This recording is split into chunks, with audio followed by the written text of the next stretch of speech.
Miss Humbert here. Today we're going to be doing Unit 3 Notes 2. So we're going to be talking about adding and subtracting polynomials. So first let's just talk about adding. Keep it simple. So in order to add polynomials, you need to combine like terms. So like terms, as we talked about in the first note video, are things that have the same letters raised to the same exponents. And you need to write your answer in standard form. Now, standard forms implies that you have decreasing exponents. So let's go ahead and let's take a look at number 1. So let's just combine like terms and kind of get in the practice of that. So I like to find my largest exponent first. And my largest exponent is x cubed. So I have 8x cubed and I have 2x cubed. Well, when I add those together, I end up getting 10x cubed.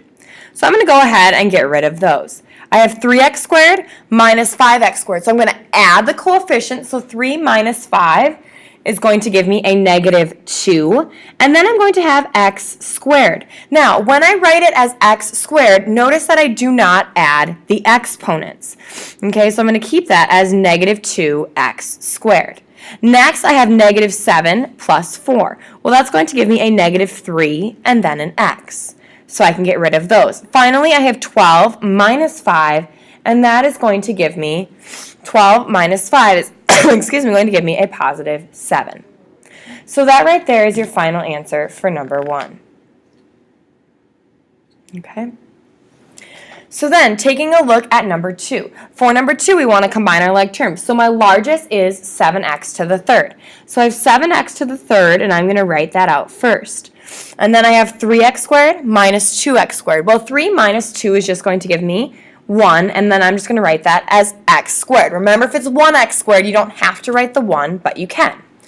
Then I'm going to do negative 7x minus 9x. So here I'm adding two negative numbers. So since they are both negative, they're going to get more negative, which is going to give me 16x. And then 9 plus 11 is going to give me a positive 20 at the end there. So that's my final answer in terms of combining like terms. So let's take a look at the different methods that we can use to combine like terms. So taking a look at the first one here. When we do the horizontal method, all that means is you're going to line the terms up straight across and you're going to combine like terms. So it's really similar to what we did in the first and the second problem. So if we were to do this example for this one, 4x squared plus 3x minus 2, I'm going to combine my x squared terms. And that's going to give me 6 and then x squared. Again, not adding the exponents. Combine my x terms, and that's going to give me 5x. And finally, combine my constants. Negative 2 plus 1 is going to give me negative 1. So that's the horizontal method.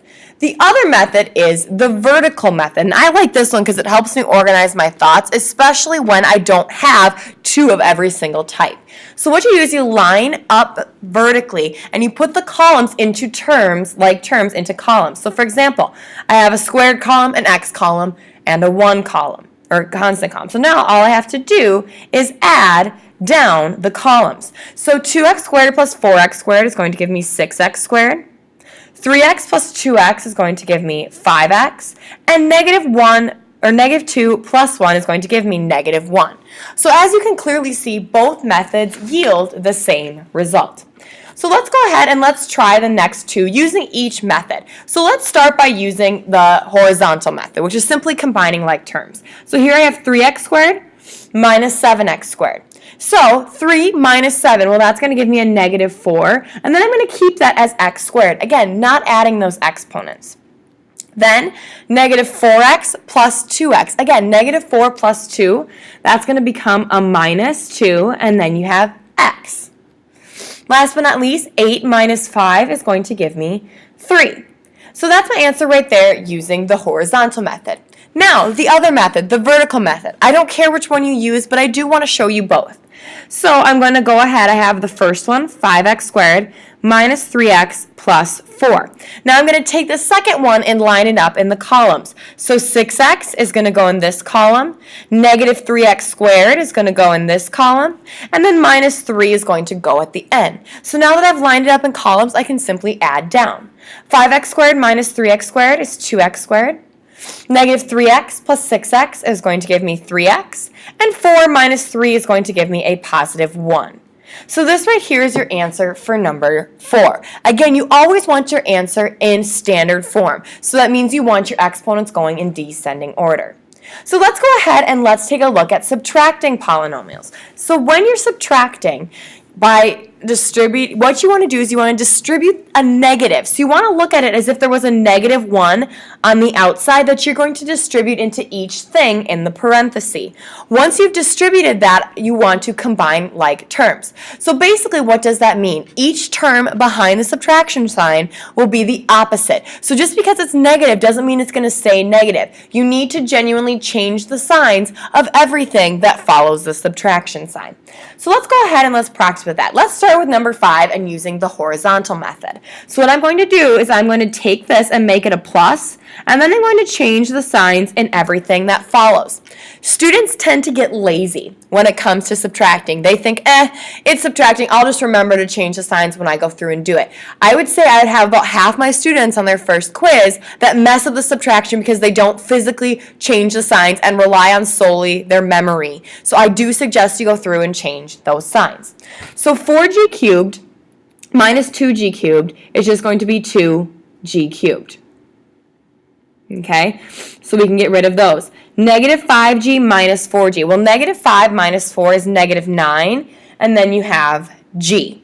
So this right here is your final answer for 5. Again, changing those signs as you go. Now let's take a look at number 6. So I'm going to use the vertical method, but before I do that, I'm going to change the signs of everything in the parenthesis that follows the subtraction sign. So I have 3, I'm going to do 13n cubed first. I like to do my largest exponent first, plus 3n squared plus 5n. So then I notice that I have a negative 4n cubed once I've changed up the subtraction, and then I have a negative 7n, which I will put in the n column. So now I'm ready to add things down horizontally. So 13n cubed minus 4n cubed. Well, that's going to give me 9, and again, it's going to stay n cubed. I'm not changing the exponents at all. So since there's nothing to add with that 3n squared, that 3n squared is just going to pop down to the bottom. 5n minus 7n is going to give me a negative 2n. So this right here is your final answer for number 6. Now, let's take a look at number 7. I'm going to go ahead and use the horizontal method. So since it's subtraction, I'm going to change the signs of everything. So that 4y squared is going to become negative, and the 9 is going to become positive. Again, changing the signs, not making it negative, changing the signs. So now I can go ahead and combine like terms. So I have 5y squared minus 4y squared. So that's just going to give me 1y squared, which I can conveniently just write as y squared. Now there's nothing to combine the 3y with, so that's just going to be next, and it's going to be a negative 3y.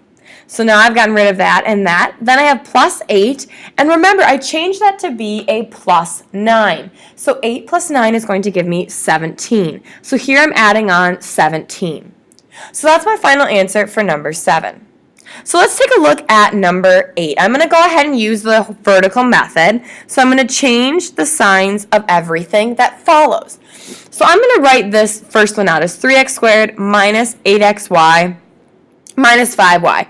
It's harder to do this in standard form when there's two variables, so put it in an order that you're comfortable with. This is the order that I'm going to choose. Okay? So I notice I made that a negative 4x squared when I changed the sign, so I'm going to put negative 4x squared here.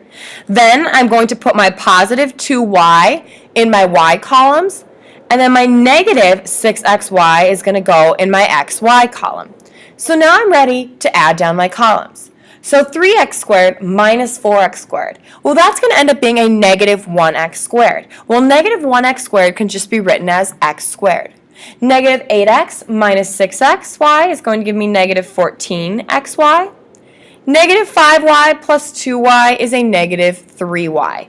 So this right here is your final answer for number 8. So let's go ahead and let's take a look at this word problem. I suggest you pause the video, read it through yourself, and kind of gain your own understanding of it before I go over it.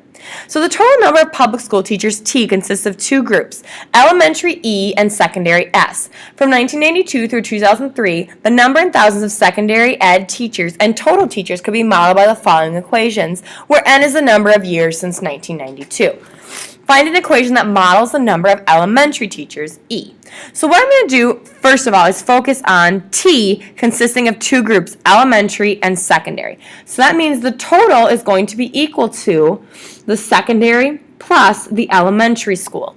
Now we want to get an equation for the elementary school. So what I'm going to do is I'm basically going to subtract the secondary from each side. So the elementary school teachers is going to be the total subtracting the secondary. So now I'm going to plug in what S and T are based on the equations up here. So my total is going to be 58N plus 2,401.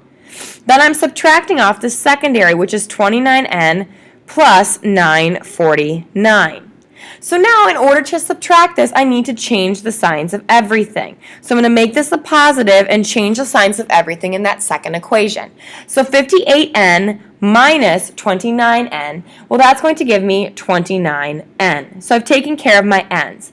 Then 2,401 minus 949 is going to give me 1,452. And that's going to be equal to my elementary. So that's my final answer for number 9, and that concludes your note video for today. Thank you for listening.